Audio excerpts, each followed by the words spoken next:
welcome to Not One Right Way, the podcast. It's me, Melissa Manuel, she, her, and It's me, Marv Dametawagin Yaga, they, them, theirs. how are you doing, Marv? Happy it's Tuesday. I honestly feel like I've had a full week and it is only Tuesday. How are you doing? You know, today has tested me for some reason. I was determined to have a good day, but every turn was like, no.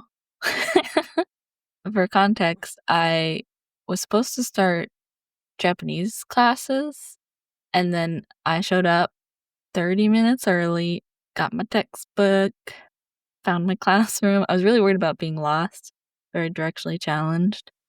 And then I got there really easily. I was proud of myself. And then no one showed up. And I was like, no one's here.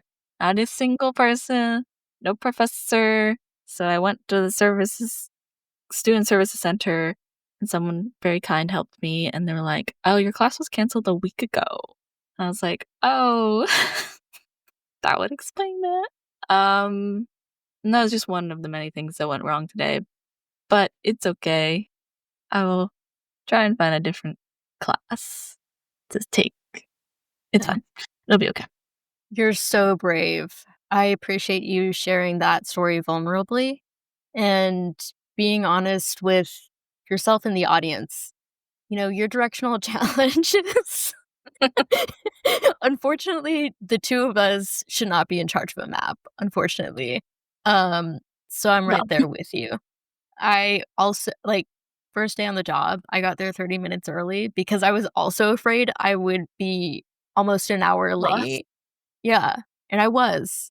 But somebody very kind was like, oh, you're in the wrong building. And I'm like, oh, thank God for telling me. Yeah. I walked into like 2 classrooms, and they were all teaching different languages. And I just would walk straight to the professor, and I was like, oh, I'm just looking for this classroom, because I kept thinking that was the classroom I was supposed to be in, but it was not. And eventually I found the classroom and no one was in it. So, and I was also pushing myself because this class is available on Zoom, but I was like, no, I should go in person and interact, and that'll help me learn the language better. And I was like, this is what I get for trying to go outside, touch grass. But this shouldn't discourage anyone from pushing yourself out of your comfort zone. This is just, I didn't get an email. Maybe it went to my spam. Yeah. Happens. This is a minor setback on your educational journey, and I feel like you can overcome it. You've got the resources, you've got the skills. Yeah. You got the fortitude. It'll be okay. It'll be okay. Are you watching anything fun? I did start watching Perfect Match. I'm not familiar.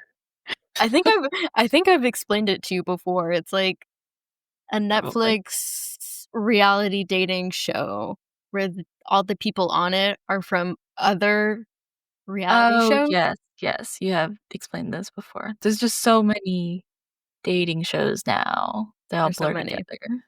I am also watching Love is Blind UK. I'm doing both. Oh. I hope you're having fun. I can't do Love is Blind, so I'm glad you're having fun. Thank you. I'm having a great time. It's so mindless. Clayton from The Bachelor is in this season of Perfect Match. Was Clayton the one who came out as gay? Yes. What? He's on Love is Blind? No. He's on Perfect Match. Perfect Match. Okay. Yeah, sure. Good for him. Yeah. He's the one who jumped the fence. He's the one who jumped the fence. Nice.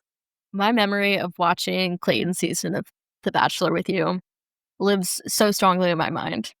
That's nice. I'm glad that you hold that memory near and dear. All I remember is him jumping the fence, because they played that clip every week, and they were like, stay tuned next time. And they would just play the clip of him jumping the fence. And I was like, when is this man gonna jump the fence? And it wasn't the last episode, of course. Yeah. Yeah. I hope he's okay. I hope he's okay. I've been watching a lot of Dropout, of course. Yes. I really enjoy Make Some Noise, where they just make silly sounds. They get a prompt like, what happens if Comic Sans meets Times New Roman? And then the improv actors play out the scene of like, what happens? And it's just very silly. They do funny voices, and I love improv. So that's what I've been doing to feel better. I love TV. It's a good coping mechanism. So I'm watching a lot of that, and it's been fun. Nice. Nice. But I want to pivot to our guest because it interacts with some other global news today because she's a major Swiftie, and the news of the century is Taylor Swift just got proposed to. So let's introduce Jessie, our writer and artistic manager. Welcome. Hi there. I'm Hello. so happy to be introduced as a Swiftie first and foremost. That's very important to me. I need to know Uh, your takes on this important update. yeah. I'm very happy for them. I also watched the 2-hour podcast from a couple weeks ago for Taylor announcing her new album, and I just thought they were so cute. So super happy for her to find. I think it's a good, perfect match. Wasn't Travis Kelsey, I think, even in a like reality dating show a few years back too? So I think it all comes full circle. Love Yes, that. truly. Yeah, I'm very excited. I'm very excited for the new album. So Okay. ready for it. I've learned 2 things today. Taylor Swift is engaged and has a new album on the way. I feel like this will Yeah. be some Uh, soon. yeah, I could go on a whole Swiftie rant, but I know I'm here for other things. That's its own podcast. Yeah. But yeah, October 3rd, the life of a showgirl. I know she really needs Okay. um the The extra extra promotion. promotion. Yes. I'm pretty sure when this episode comes out, it's around October, so Great. we're right on time. Yes. Yeah. Wow. Perfect. Perfectly timed. Something that we do on this podcast is I will start with a hard-hitting question. I told you a little bit about my background, social work. You know, I'm working with young people who are going through the worst days of their lives, and they come to me with the most personal, soul-bearing information, and I'm trusted to keep that, and that's something that I take into my personal life as well. So my question for you right now is, um, if you were an instrument, what instrument do you think you would be? Oh, wow. Oh, that's a good one. Oh gosh. Hmm. No one's asked me that before, I can assure you.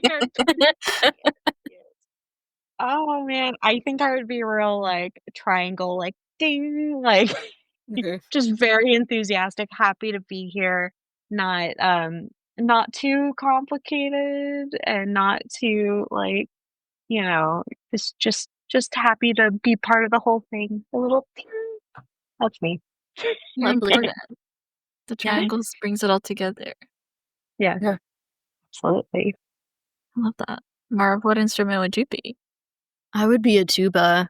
I've been watching a lot of marching band recently I love it. because they practice pretty close to the building that I work in, on Oh, nice. campus. So I'll just like go out at lunch and like watch them practice. Um, and they're just like everybody's like doing like weird, cool things. And the tuba person is just sort of like marching in place. And that's I'm not gonna delve into what that metaphor could mean for me, but it feels appropriate. You're steady. You're the backbone, you know? You gotta be there. Keep the beat. Oh, okay. I Sure. appreciate that. Thank you. Yeah. Melissa, How your about you? instrument? Um, I love I'm gonna answer purely on, like, one of my favorite instruments. I love the violin. I like that it could be the violin or I think there's Fiddle. the fiddle, yeah. I like the duality of the instrument. It could be 2 completely sounds. I just love that instrument. It's beautiful. Yeah. Always reminds me of Whisper of the Heart, which is one of my favorite movies. Yes. Oh my gosh. I saw that movie for the first time last year and ugly cried. through the Oh, whole thing. I don't know why, but, Take Me Home Country Road just makes me cry every time I hear it. I don't know if it's something deep into my subconscious that reminds me of something, yeah, but throughout that movie, I was like before even getting to the realization about, like, the commentary on creativity, I just immediately just was crying the whole time. It did not Everyone was like, "Oh, yeah, you'll cry," and I'm like, "Oh, is it like a sad, like, people die sorta death of the firefly?" No, it's totally a sweet, chill movie, but it just if you love, you know, if you're a creative person, I think it really speaks to you. yeah. It's, like, one of the most human movies I've ever seen. Like, Marv and I have Yeah. matching tattoos of the I don't know if you can see it, but, like, of the little rock from the movie, the geode. Yeah, yeah, Yeah, yeah. Oh my god. it's one of our it's just so personal and Yeah. it reflects what it means to be, like, a friend and a sibling and an artist. Mhm. It's perfect. I Yeah. love that movie. Yeah. Oh, that's There's just, great. like, something hidden in you that's going to be great, and that feeling is so important to just carry with you. Yeah. Yeah, On the country road. thanks. Yeah. Or the what does she say? Uh, Cement Concrete road, take me home. roads. Concrete road, take me home. Yes. Mhm. I love it. Can you share a little bit about your background and whether you knew you always wanted to be a writer, wanted to work in this industry? What did young Jessie picture? Yeah. I grew up in like Orange County, California, so like an hour or two south of Los Angeles. Yeah, I would go to Disneyland a lot because like a lot of OC kids back then it was very affordable to just drop your kid off at Disneyland with a pass. So I would be there a lot, get really like influenced by all the animation stuff that they would have. Obviously, watched every movie and TV show. I was very active in like internet forums when I was a kid. Probably shouldn't have been, but there was some that I would participate in, and they were all just like the shows that I was really loving at the time. And some of the people that worked on those shows would find our forums and come and like talk to us and we're just like, "Hey, yeah, we'll answer any questions." And it was very exciting. And some of them were even like, you know, women animators, which is really exciting to me because when I would see a lot of the behind the scenes footage, it was definitely a lot of men. So it was so cool to have some people that were, saw myself in it a little bit. And they would all answer questions about working in the industry, and I think that definitely like set a fire in me. So I would joke about how um, there was on some of the websites, they would try to figure like, "Oh, where's, like, the mistakes in some of these animated shows?" And I would get so excited because 'cause I'd be like, "Oh, in this one episode of the Rugrats, like, Chucky's socks are the wrong color for, like, a whole OMG. sequence." And then it goes back and and people would be like, "Who cares?" And I would be like, "Oh," and, I actually later on was like, "Oh, man, that's like a production assistant's job to be like, 'Hey, that needs a retake.'"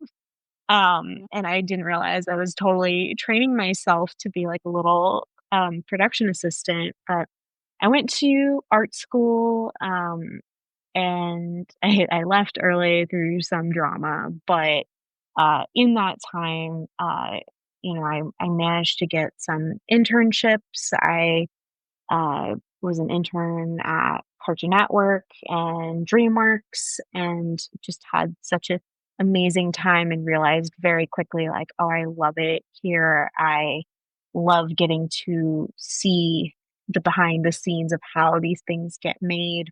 I was kind of the kid that, like, I would be really scared of going on Haunted Mansion at Disneyland until I actually found like a website that actually broke down how all of the behind the scenes, like how did these different effects work And that helped me like not be scared of it. Instead, just really fascinated with like the magic of how these things get put together. And as we know, it's not magic, it's a lot of hard work and people, spending many, many hours working together to make all the pieces of the puzzle come together. So, Sure.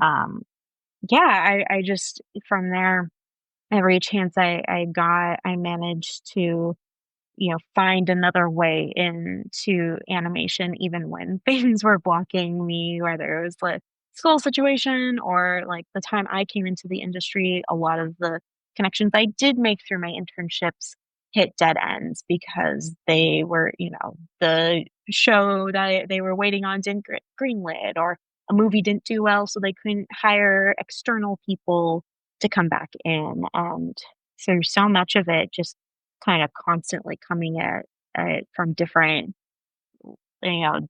angles and through networking and through connecting with people. I was just very, very active in the as I left school, I didn't have a lot of close friends anymore for a very long time until like I actually really broke in again. And that just all connected me back to like, all right, how do I like find other ways in? Well, let's put on gallery shows. Let's, get our stuff out there. Let's, meet up at animation conventions and just trying to find different people to connect with and get excited about. And yeah, now here I am. Yes. Thank you for sharing. Sounds like a very hectic journey into finding your feet, finding your grounds in the industry. Yeah. Yeah. It's crazy, but I think over time you just sort of look back and you go, "Oh, all these, like, things that happened, even if it was really bad, ultimately, I learned so many lessons from it and so many pieces of it, these little side quests I would take of like helping people with the small business would end up being like leading me into different parts of even my current day job. Like all of it kind of pieces together, even if it's not something you would expect or a direction you would expect. Yeah. So when you were starting out, were you trying to be a writer or were you mainly just looking to work in animation as a whole? I was trying to be a storyboard artist, and I got a little bit of chance, and I found it, just, no matter how much I was pushing at it, I still love to draw, but I hit a wall where I felt like I know where my skill set needs to be, and I can't figure out how to get past the hurdles that I saw in front of me, and it was really, really upsetting when I kinda hit this point where I'm like, I don't know, like, where to do, what to move forward. But from storyboarding, I did get a lot of really nice compliments on my writing. So, like, at some point a little bit into my career, I started telling people, "I think this is the next, path I would really like to take is, trying to figure out how to write for animation."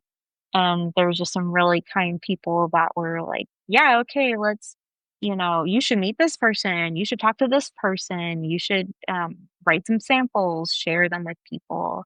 And it's definitely writing's been still its own big, crazy journey, especially just because there's been a huge slowdown, in any of that work. But, the opportunities that I have had were so wonderful and delightful, like, getting to my first one was getting to write some shorts for, DC, superhero girls, which was so it just immediately I was like, "Oh, like, I could never imagine that I could draw for, like, a superhero, especially beloved characters like Wonder Woman and Supergirl and Batgirl, and but I could write for them, and that was such a delight to have that experience, and it was still, like, so many it was still such a struggle to get, like, the next opportunity. I don't Mhm. have an agent and still have to kinda go through, connections to people, but from there, I got to, write some Frog and Toad, and, that was the most delightful experience. Just really, really kind team. A lot of my friends were on it, so it was really exciting to have the opportunity. So many of these people I had worked with to help them get artist positions or watch them grow as artists. So then that they were messaging me like, "Oh my gosh, I saw the script and I get to, draw on the episode you wrote." And that meant so much to be able to like kind of come full circle and like, actually get to work with all the people that I've been helping over the years. And I got some other really cool writers' room opportunities on some shows that probably won't get to see the light of day, but they were all still really great, lovely experiences. And everyone I've gotten to work with is so great. And I think that's just the nice thing with animation is almost everyone I've worked with has been so nice and so funny. And even if you're on something that you're like, oh, it's just preschool, it ends up being like, oh, it's so cool because the things you're writing, you're helping shape, the next generation. And I know when I've been fortunate enough to meet some writers who were people that I really admired and I admired their work. And they would talk to me and I would realize, wow, that sounds like something I would say. And I realized, oh, yeah, it's because she wrote all of my favorite characters when I was a kid and I absorbed all that language and I would say very similar sort of weird phrases that she would also say, and I was like, "Oh, no, you gotta be careful what you put out there 'cause, kids definitely will repeat repeat what Yeah. you say, especially in cartoons." I don't believe in just preschool. I love preschool shows like Craig of the Creek. I don't know if that's preschool. That's like 8-year-old, but I love Craig of the Creek. I'll Yeah, rewatch that any day. that's definitely on, like, 6 to 11. Yeah, that was a great show and a great team. I'm really curious to hear about these side quests that you've been on that have sort of turned into your main quest or have really shaped what you wanted to do. There's an example you'd like to share? Yeah, for a while, me and one of my fellow interns, Jackie, she had like this whole great little small business where she would run um, kind of like little art classes that were like for industry, people that wanted to be in the animation industry. And after like a semester or so, um, some of it was like themed entertainment or animal drawing and stuff. And I was very supportive and even took some of the classes and had a really great time. Met one of my best friends, Elsa, there. And she decided she wanted to do a mentorship program where artists, student or any level really artists who wanted to be mentored specifically under a industry professional and they would apply for specific people and when she told me about this, I was like, "This is so cool! I really love this. I want to like support you in any way." And I kept just promoting it because I was so excited about it. And then it got to a point where she was like, "Oh well, you're so great at supporting this. Would you like to come on a board and like, you know, help me achieve this?" And so I came in and I got to you know, we I helped her go through applications, I helped promote it, I wrote, like, blog posts about each of our mentors, I got to know the mentors and the mentees, and it really helped me kind of figure out, like, "Oh, this is" going through it was, like, almost a little boot camp for being in artist recruitment, and um, so after a few years, we kind of hit a point where we wanted to both kind of focus on our own artistic crafts. And then as soon as we were kind of like, all right, we're gonna take a break on this because it was a lot of work Yeah. for the few times that we were able to pull it off. But we did help jumpstart a lot of people's careers, and that was really exciting. Made really great connections with people, and then she ended up becoming head of recruitment at Cartoon Network at the time, and asked if I wanted to come along, and I was like, "Well, sure, I'm looking for work. I think I can do this." And so much of it was like, "Oh, yeah, like, here" they're gonna ask me, like, "Hey, like, we have a character design position open, like, for this specific show. Who do you think's a good fit?" And to be able to go through all these talents that I had met through this program and found online.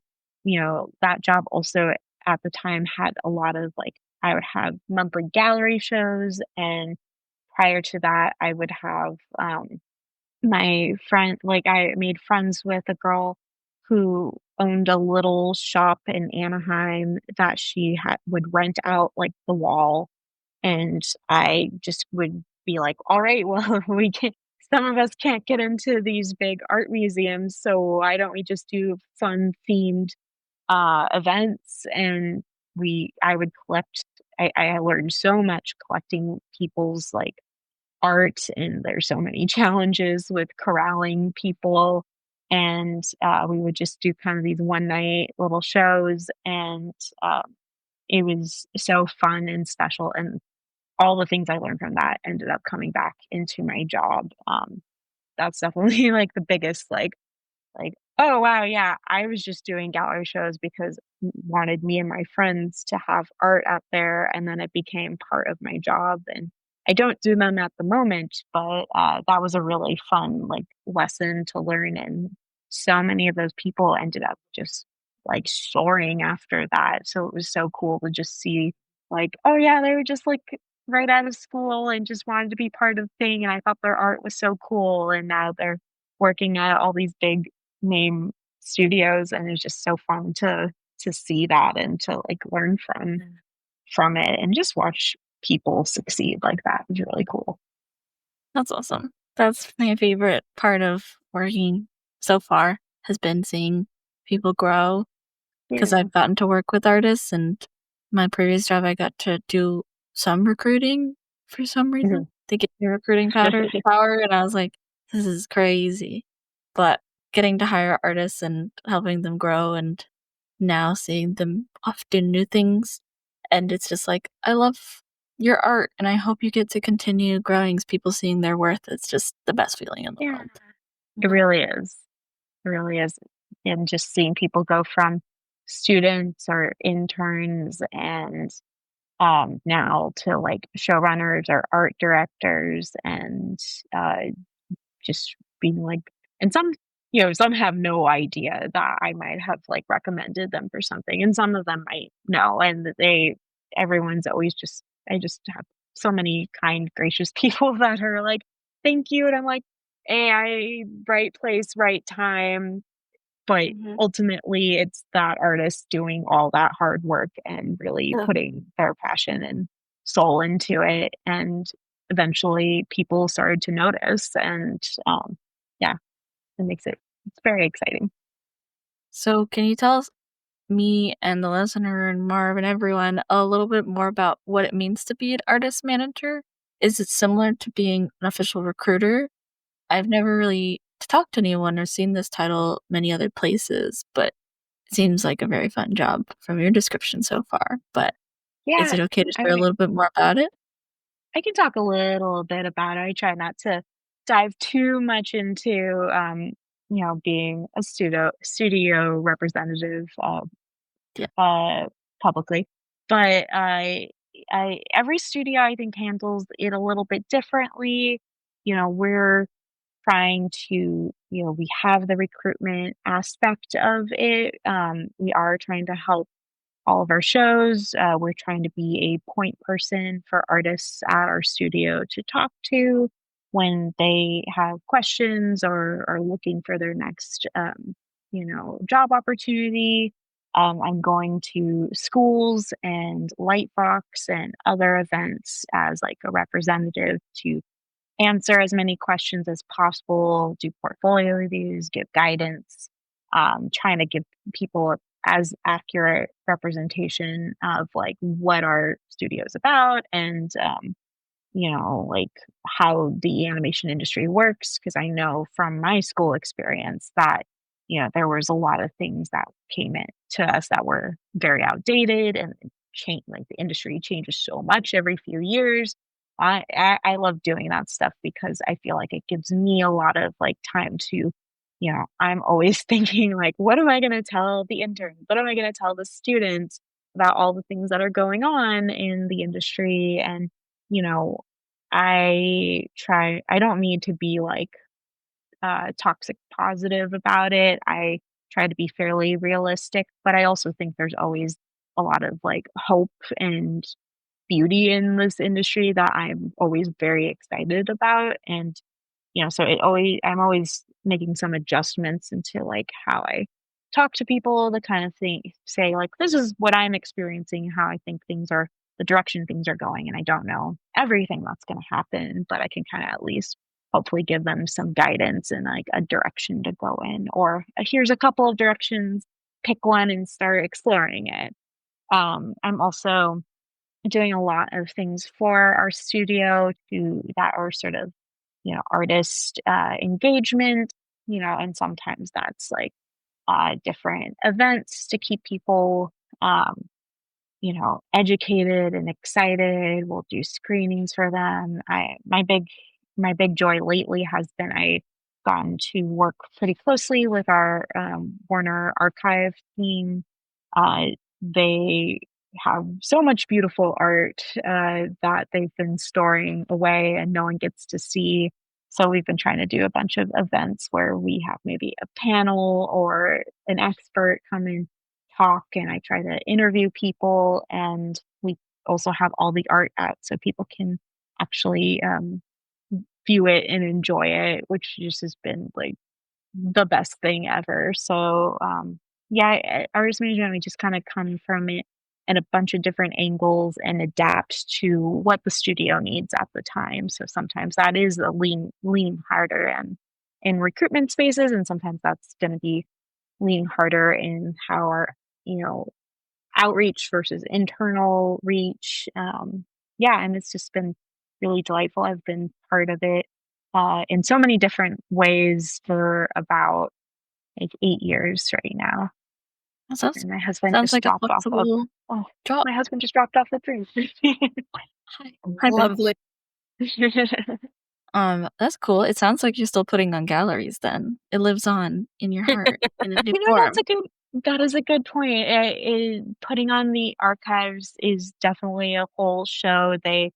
I have a plexiglass ready, and they bring all the stuff, and they of course all are organizing it so beautifully. Way like, oh, each table is a different era, and Yeah.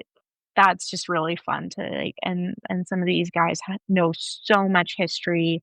I sat down and read like 25-page document on like the history of Tom and Jerry, and I was just like, oh, this is so cool. And I love that stuff because I feel like the more I look at our history in animation, the more I see similar things and to like current situations. And I always feel Mhm. like, oh, this is really cool because I don't know, it gives me hope that like no matter what tough times we come across, like animation always persists, and maybe that's through smaller studios or resurging studios or like just whatever happens. I think there's always going to be like animation's always going to come back in, and even when there are times where it's like, oh, this, 2D animation is not as popular as CG animation, and then 2D has a great comeback, but sometimes in different ways. Um, it always just really excites me and gives me a lot to think about, and I think that's the stuff that like I really hold on to whenever I'm like, oh, I don't know what's happening anymore, and then it's like, no, wait, actually, we've totally been here before, but maybe like 80 years ago, and sure, it's not exactly the same, but there Right. are a lot of similarities. Yeah. I definitely feel that. Sometimes it's good to look back and be like, everything comes and goes in cycles. For It's a sure. little bit Yeah. like fashion. What goes out of fashion comes back. People like low waist jeans again for some reason. Maybe you Oh, don't want no. animation again. So, Yeah. you know, I know early 2000s fashion coming back is always like, "Oh my god," like, "No, doesn't we were need doing so good." to. Alright.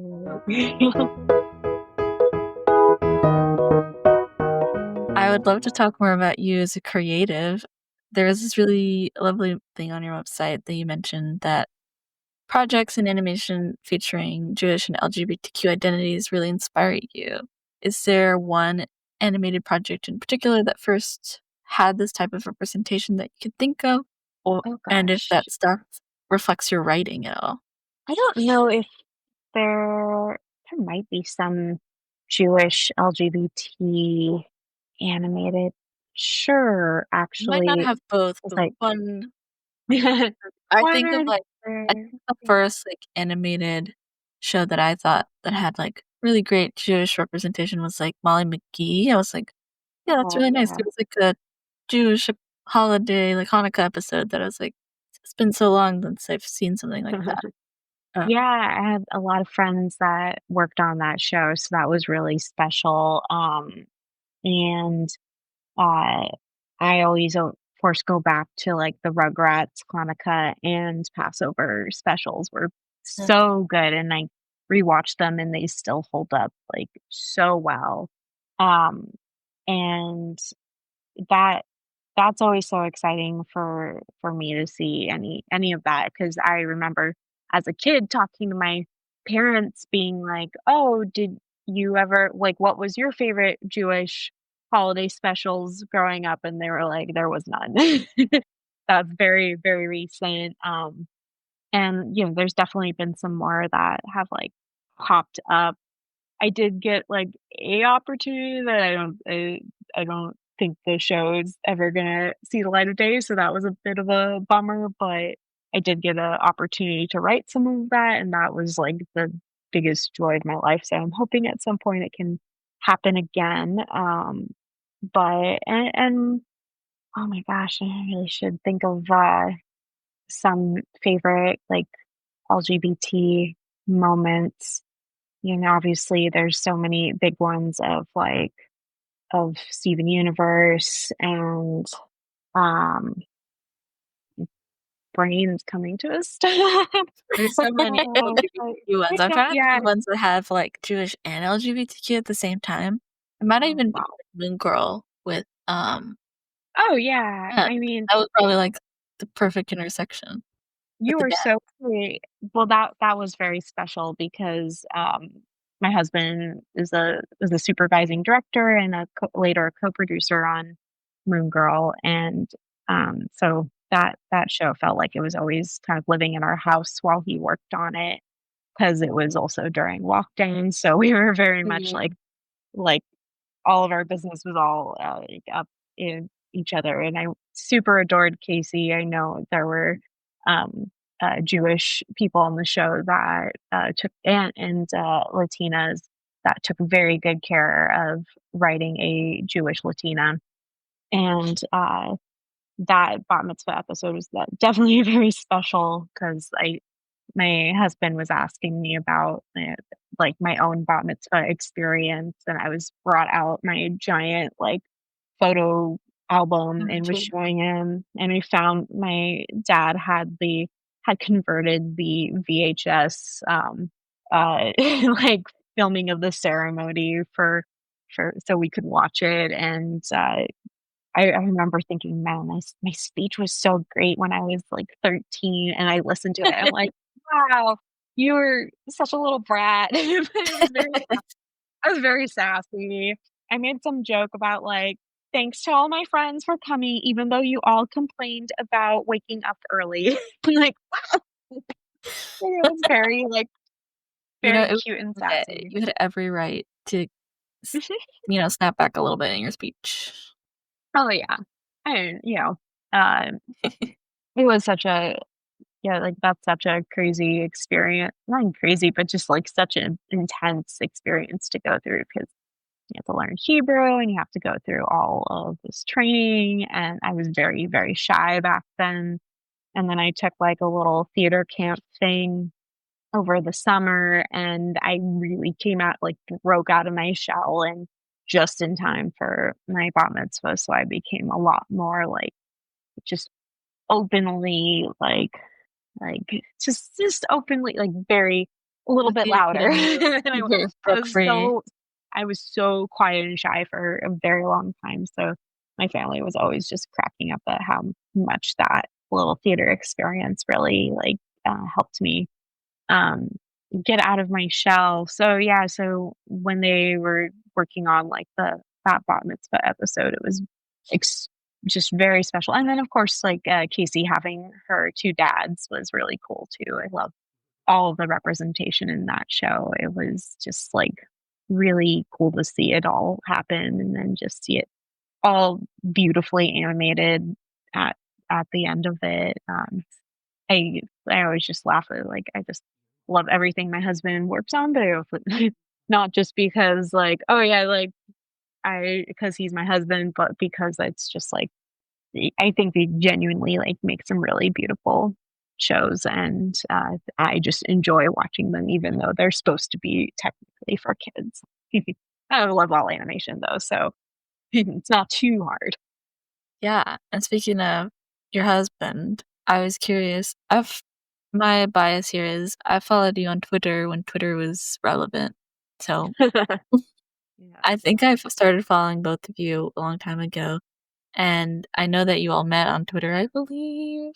Like, Kind of. Yeah. sort of. You'd say you'd have a relationship as one would say even better than Taylor Swift and Travis Kelce. I would say. Um, not as much money, that's for sure. Ooh. No one does. No one does, but especially in the animation, but I mean, who I can't be a billionaire pop star, but in my Yeah, dreams. but the Yeah, love is there. we kind of met on Twitter. It was, he was already friends with my roommate and best friend, and, um, I had just started at DreamWorks TV as a PA, and there weren't a ton of people starting at that point. We were kind of moved to a separate building away from all the feature animation people, so I just, like, was really desperate for friends because a lot of people, again, weren't my age for a very long time in when I started in the industry, like, everyone was, like, at least, like, 8 years older than me, and then maybe at that like, on the just a few people, and everyone else probably could have been, like, my parents' age or, like, um so, not maybe not quite, but at least significantly enough that, like, by a stretch, they could have been my parents. So, I was really desperate for friends, and, I found out he was starting on the show next to me, which is the Puss in Boots TV show, and, um, my friend was like, "Oh, yeah, I think he's going over there," and I just jumped into his DMs to be like, "We should." It was very silly. It was just very like, "Oh, hi, new coworker. We should prank the other coworkers." And, he was like, "Is this a hazing ritual?" I don't know. I don't know what I was thinking. I was just so excited, and he was, like, very annoyed. He was like, he was just very much one of those people that was like, "I'm here to get work done. I'm not here to make friends." And, I was just like, "No, I'm gonna be your friend." And, for some months, we would just truly were just friends, and he would, like, put up, like, boards so I would stop annoying him, but he, like, instantly started drawing me as, like, an annoying thing that would, like, Oh, wow. hop around his desk, and, um, and yeah, and then like, a bunch of us would go get ice cream after work to commiserate, and then ultimately, like, at some point, we were hanging out at a gallery show, and I think we were just, like, he had just invited me because he was in it and was able to get in early as, like, a gallery nucleus show, which, Ooh, notoriously could get really crowded, and, yeah. uh, the so we were excited to go early, and he was like, "Yeah, you wanna just come?" And we spent, like, the whole day hanging out, and then even at, like, the end of the night, we just kept talking. He was gonna drop me off, and we just kept talking and talking, and we just loved talking to each other, and I think after that, I was like, "Oh, like, this actually was, like, better than most dates that I had actually officially been on," and, that was just truly as friends, and then after that, I think we were like, "Oh, okay, I guess, like, this is actually what I want. And, he's so wonderful. And it's been really cool to see him grow and to just work together on stuff and to be support, like, I do understand when people say, like, they don't wanna maybe date or be married to someone who's in the same business because they don't wanna talk work or anything, but, like, animation is just so much about our lives, so a lot of times it is just really helpful to have someone who understands, like, "Oh, this is what I'm talking about when, like, this frustration with storyboards or this frustration with design or this frustration with writing or executives or anything like that, that we always have each other's back to just talk through stuff and just be like, just supporting each other. And I think that's just been really wonderful. So yeah, he's great. I highly recommend checking out all his stuff. What a cute little story. Yeah, I'm always like, "He's amazing, he's amazing," and then he's always like, she's amazing," and we're like, "No," and, 'cause so they're both gross and adorable. independently amazing. Oh, thank you. Yes. Speaking of supporting each other's work, I do wanna talk about Baker's Dozen, which Oh. is so cute. So Uh cute. You. I appreciate that. We worked so hard, for anyone that doesn't know, I my husband and I made, particularly during lockdown, like, heavy into lockdown, we could not go anywhere.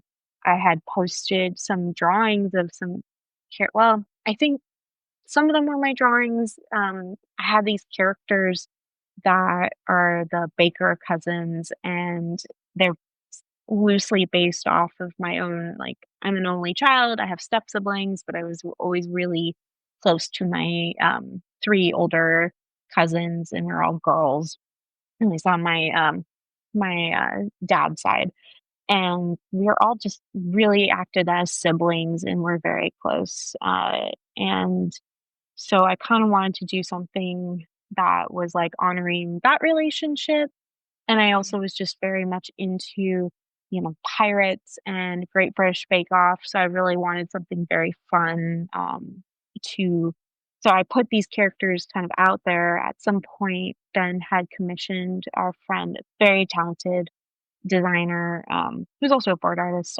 Cheyenne Curtis, designed some of the characters, and we kind of just threw it out there one day as like, hey, like this is just my thing that I really love, and I had such a huge reaction of people really into it. So we're like, you know what, like we're stuck at home. Let's see what we can do together. And I wrote it all. We He boarded it. I ink and painted it. We found this amazing composer to um, what is this? What is his name? Oh my gosh, Mark Sperber, I think. We're all looking. Mark Spar Mark Sparling.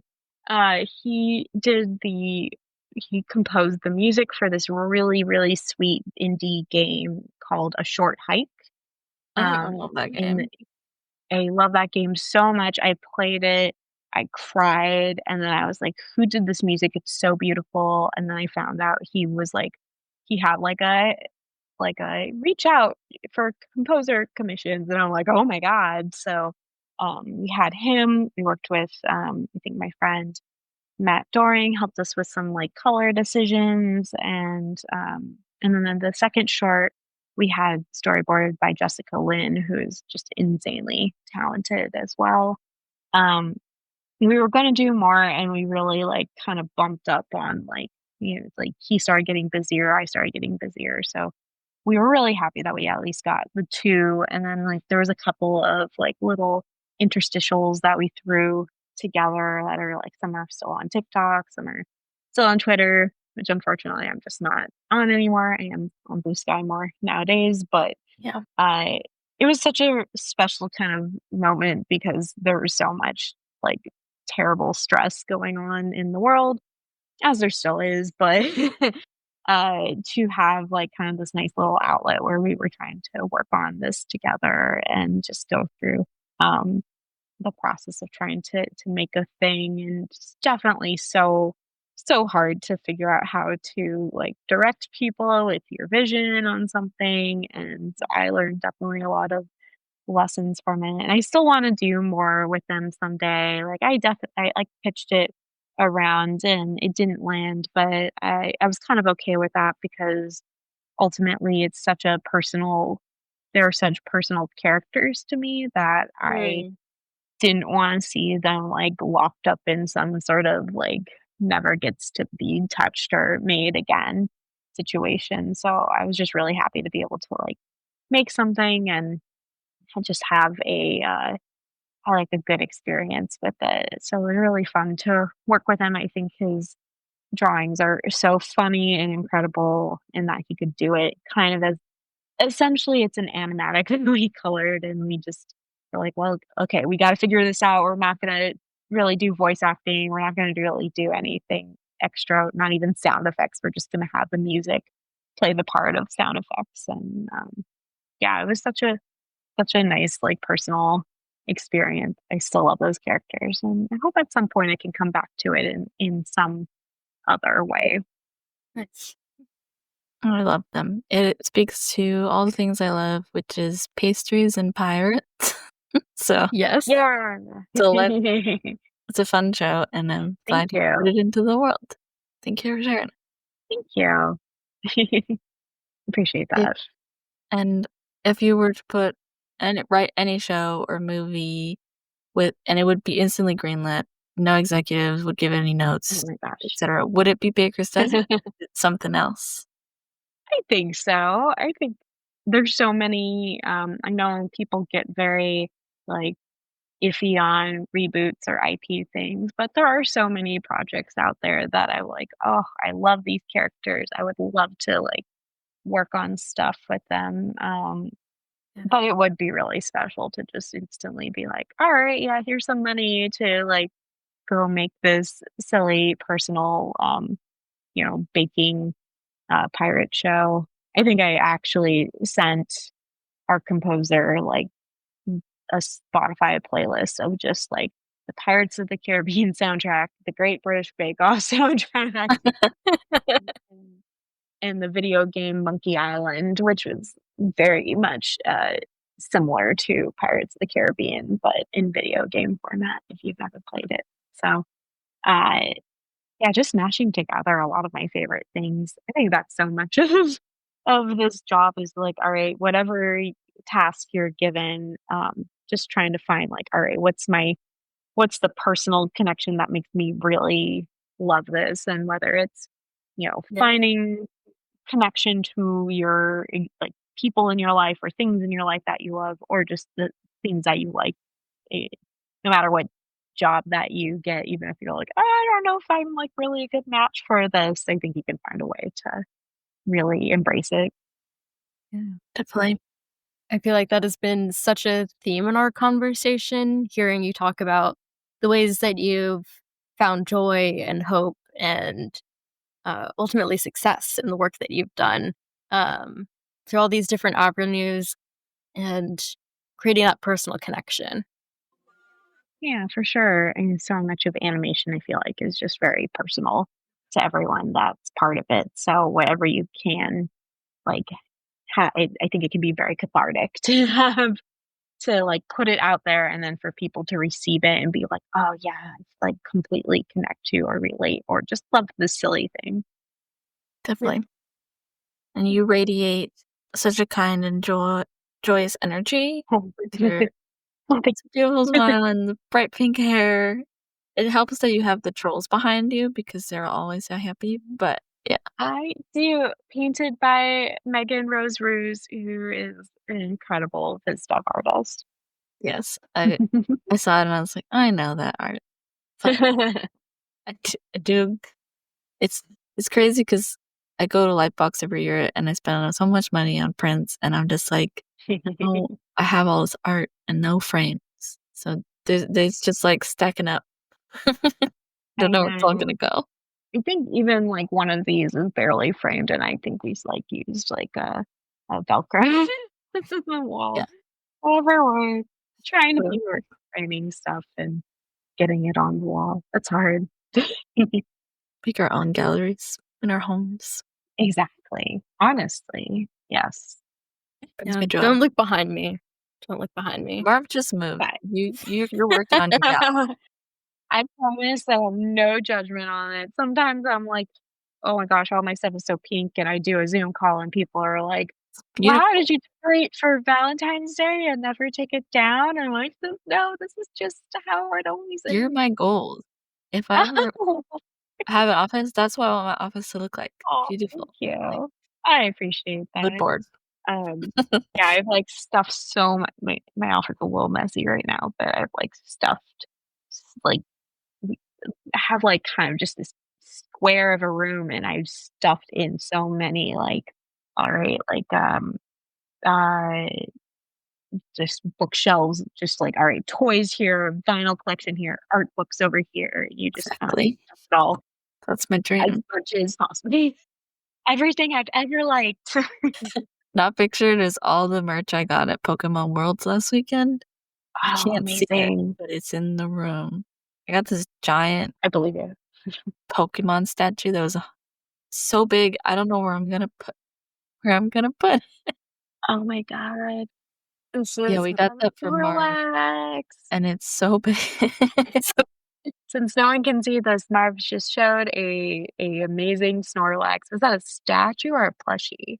Plushie. Plushie. it's I have dense. It's not very on cut. the other side a giant Snorlax beanbag that was, like, in Ben's office for a long time, but, like, since he came home for, like, lockdown, we just brought it home, and then he's never brought it back, and I'm like, "It's just mine now, it's for That is. me and the dogs." It's yours now. That's amazing. But yeah. I'm so grateful for you spending time with us. Do you have any final words of advice for people who would love to be a writer or just be in the animation world? I think a lot of the advice I've been giving lately, I went through so many, like, crazy ups and downs this, like, just even this last summer, and some of that has brought me to this point of kind of, like, realizing, because I was like, "Oh, these are the things that, like, matter so much to me in the long run," and I realized that, this is sort of corporate speak, but having kind of pillars, whatever that is for you, to have just, like, these kind of things that help you keep you up. Um, and for me, like, one I talk to students all the time, so I was hitting this sort of wall of, like, what advice do I want them to come away with? And the biggest one I do, the biggest pillar for me is all about community. And whatever that can mean for someone. Maybe that's going to be their fellow students. Maybe they don't connect with their fellow students at all. Maybe it's, their friends online or um, coworkers or fellow interns or like just wherever that is for anyone to, you can't control the bigger world. You can't control the industry. All of that stuff is very like frustrating because it is so big and hard to kind of grasp and make any significant changes, but you can control kind of the immediate people around you. And so, for that to have community, one is to know that it might not always be exactly the community that you're expecting. Sometimes your friends aren't going to always be your friends forever, or maybe you suddenly realize, like, oh, these people aren't my besties, but they're at work and they actually are really supportive and encouraging and bring you up. Like that's its own community. And then there's a community of like close people that you're like you can commiserate with and you can celebrate with. Finding people, especially if you're struggling to get in, to have community projects, whether that's like the gallery shows I used to do, or you could go and get like meet up at the zoo or a coffee shop, or and whether that's to write or to draw or to work on something or to have people to share your stuff with or share tutorials you find with, like whatever that is for you, and just trying to find ways to build it because well my dogs are like wrestling in the background. So whatever that is for you, finding that community, um, nourishing it, finding like, whenever everything else is like just feeling terrible, like coming back to like, all right, who's your like close people that you can um connect with and will make you feel better and will like help encourage you to grow. And for you to do the same with them. So sometimes that's going to be doing projects together. Sometimes that's just going to be supporting in different ways. So community is my one of my biggest pillars, and then the other two I think for me have been um, again like the historical stuff, really taking a understanding of our history, all kinds of history. I really understanding. I think there's so much stuff that gets forgotten really, really quickly, even a few years back. Sometimes it's just like crazy to be like, wow, none of you remember even how we got into lockdown, do you? Things like that. But, other than that, like art, uh, artist history, especially, I think you'll find lot of encouragement that things have been this way before. I know we have like kind of the ongoing joke of like, oh, sure, hate being in unprecedented times. But actually, sometimes I think there are a lot of aspects that are precedent, and maybe we can learn from all of that in so many different ways. So I think really understanding our history. There's a lot of people I'm always surprised that like work in animation and don't know a lot of like what happened. And even when I had like art history, animation history at my art school, I don't know if I really got like a real full picture of things.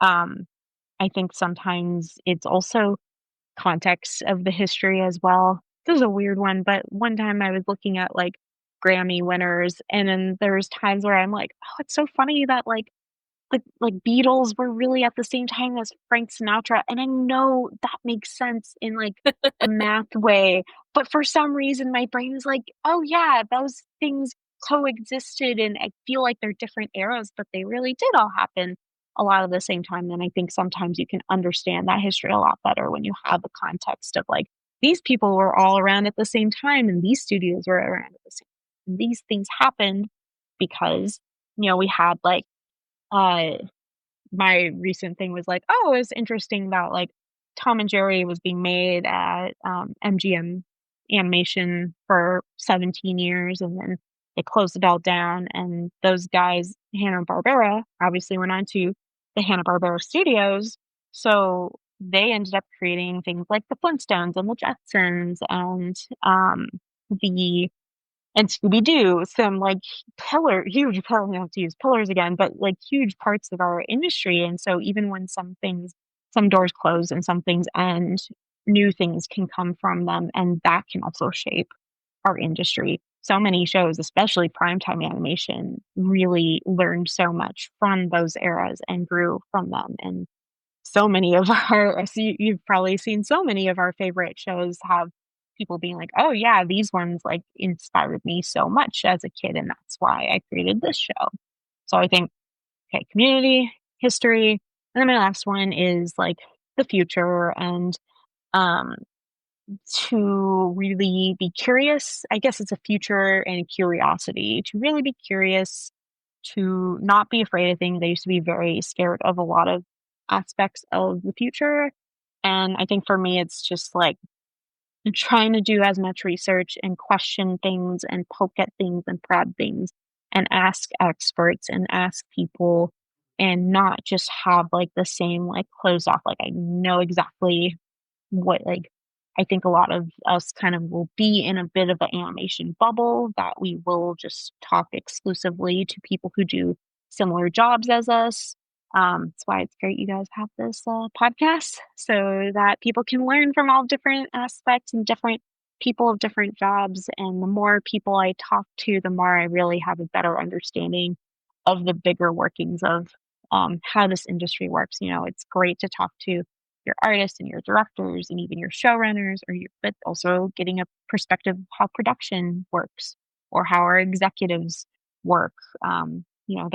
They're they sometimes get a bad rep, but they are there also to support the shows and to support their creatives and make the thing happen, under whatever pressures are put on them from whoever they're reporting to. So those sides of it, I sometimes talk more to like our business and our lawyers and our like there's so many people that have different types of jobs in this industry. I think you can learn from everyone, and I I think that's been a big pillar for me is to not be afraid of, like, whatever is coming for our industry. I think there's a lot to learn, and I think there might be some cool stuff. I'm always hopeful that I know we can't rely everything on, like, indie animation, for example, but, I think there is a lot of really cool stuff being made there that will challenge and push the studios, and I think it all just becomes cyclical that I think, like, as long as we're open to it and,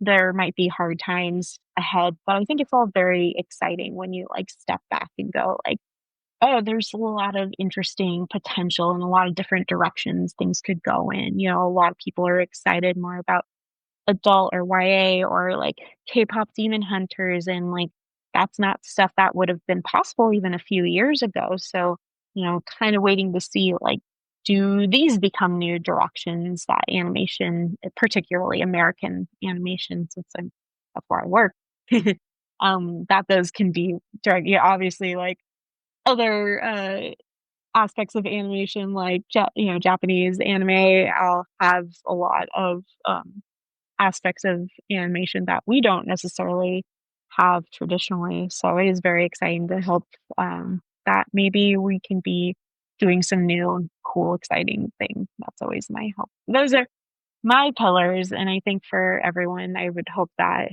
as they're kind of figuring themselves out and where they are to figure out what is most important to them and to just, move forward and be excited and just do whatever makes you happy, and I think people will find it and respond to it and, want to work with you.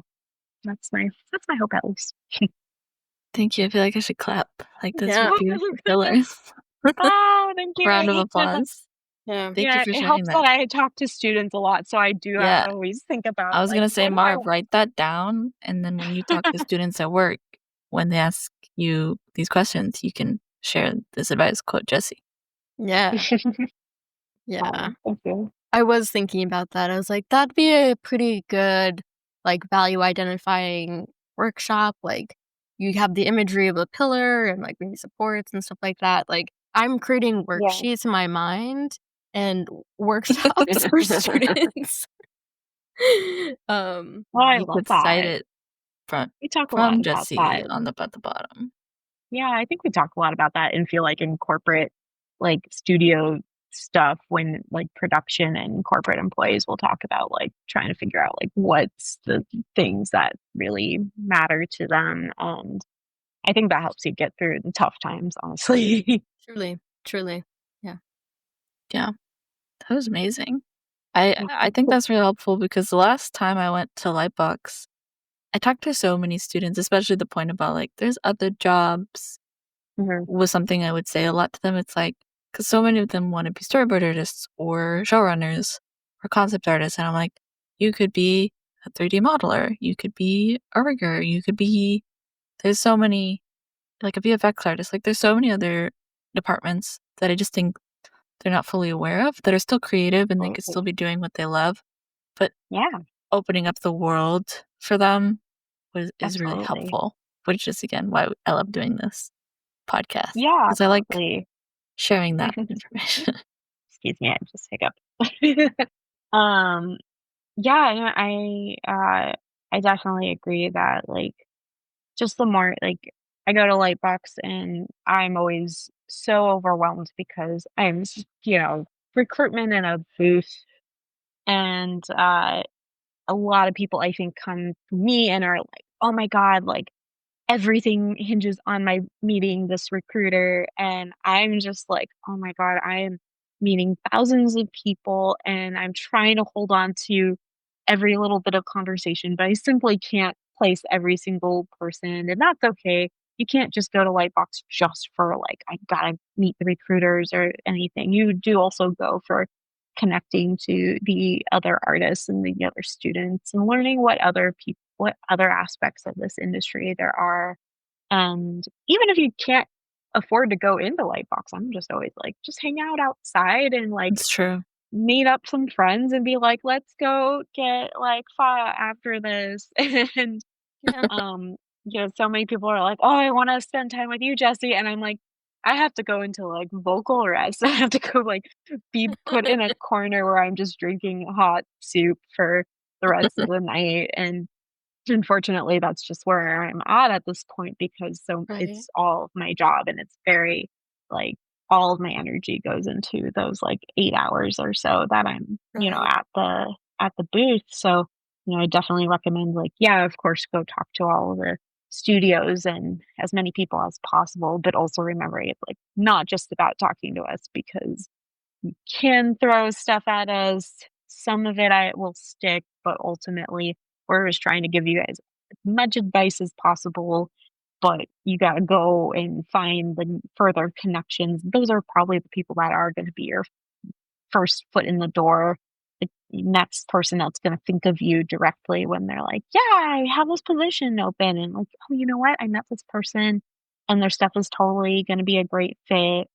That's so much that's how almost all my writing gigs have even come, has just Yeah. been someone being like, "Oh, you know who would be great for this? Jessie would be so great for this," and I'm, like, so honored anytime that happens, but, I think that's a lot of it is to not pressure yourself into, like, "Oh my god, everything hinges on this meeting with the studio," and, like, no, it totally does not have to be. It's not your end all. We're just here to give you some advice and then have to move on to the next person and to not take any offense on it because so many people come up to me and like, "Remember when we talked at Lightbox?" And I'm like, "I'm so sorry. I'm a different person at Lightbox. I'm just in a different zone. I could not possibly even recognize my husband half the time." It's just that's just truly where my brain is when you have to speak to thousands of people in a very short time period. I do very much enjoy it, but it is definitely like, oh, I hope people like actually use Lightbox to really make connections with like everyone around them. And that's, I think, the really fun, exciting part of it. You're not going to know 100% if that meeting is the direct lead into a job that you got, but years and years of people like being like, "Oh yeah, I've seen your work. Oh yeah, it's so cool to see you improve and grow. Oh, yeah, we're so excited because you finally broke in and you got your first thing," and, just over the years, kind of really building those relationships and, um, connecting with the people. Again, always comes back to kind of finding your community and, um, wherever that is for you. Yeah. Yeah. My biggest advice, talk to people in line, the people Yes. sitting Oh, next to you yeah. in the panels. That's the funnest. Yeah. Those are the Especially people. if it's something really specific, like your favorite DreamWorks movie or something, then yeah, absolutely. They'll probably have a lot of fun things to talk about. Just echoing you, like, those are the people that are probably you're more likely to keep connections with versus, like, the recruiters in the booth who are swamped, like, Absolutely. so, You never know. Yeah. thank you so much, Jesse, this has been so much fun. I'm so glad we got Yeah. to talk. Yeah, Yes. thank you for having me. This was delightful. Thank you. Hope you had fun. Yes. We hope you had fun. We hope you feel energized, ready to take on the night. I don't know what I meant by that, but They're gonna have, I think, a boba tea and hopefully relax. mm, That's good. that does sound Yeah, like a really great plan.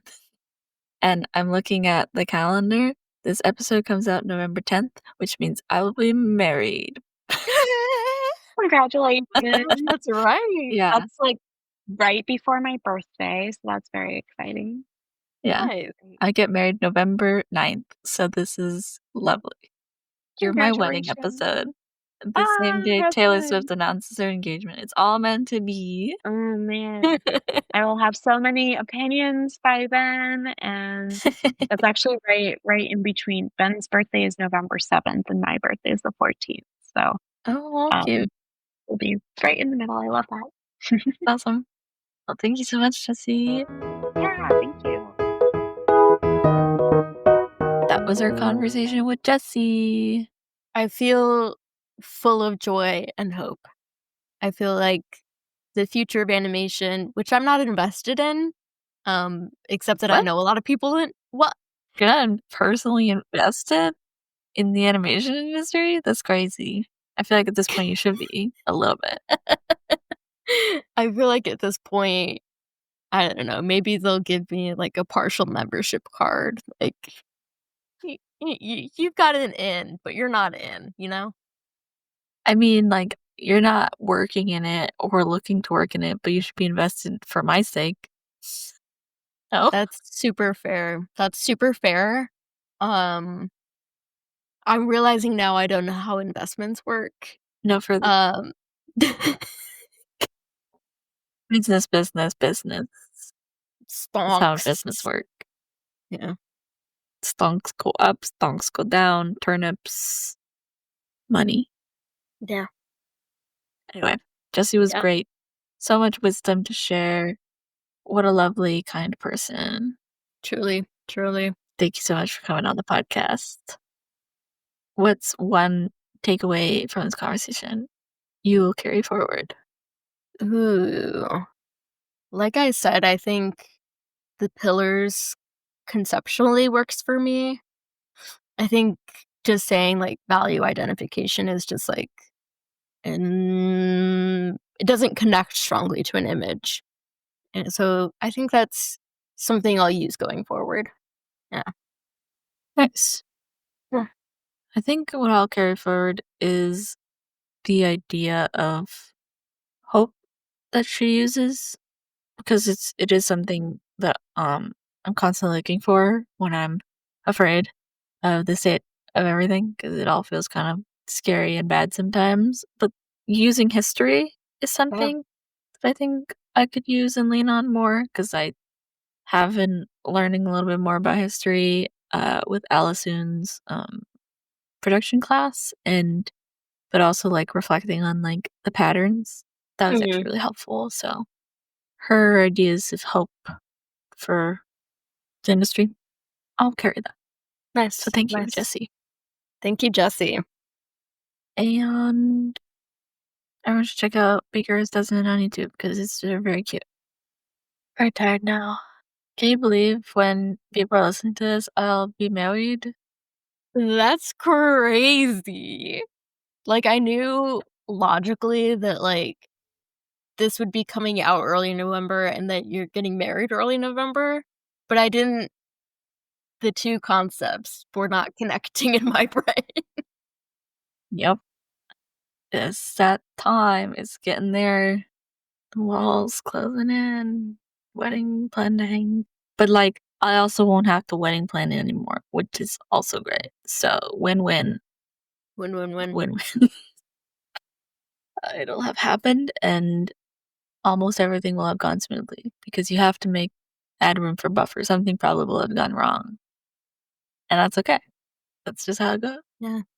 I can't Just wait how to it listen goes. to this and laugh and be like, yep, something definitely went wrong. And be like, I'll comment what it was, what went wrong on the episode. But yeah, crazy, exciting. Let's say bye to our listeners. Thank you so much for listening. This episode is edited by Marv. Our cover art is by Les. And remember, There's not one right way to put up your own gallery for you and your friend. there's not one right way to make a couple episodes about making pastries on a pirate ship with your friends.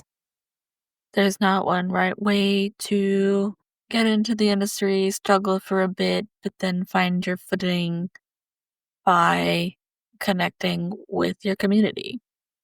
And there's not one right way to work in artist management. Oh, and I got a really good one, and there's not one right way to find your future husband by being a little annoying, but then slowly becoming best friends and then falling in love at, a, at gallery nucleus, sort of. Okay. The theme of this episode is kind of galleries, and I love it. You know? Yeah. Yeah. There's not one right way to gallery, period. Yeah. Thanks so much for listening. Bye. Bye.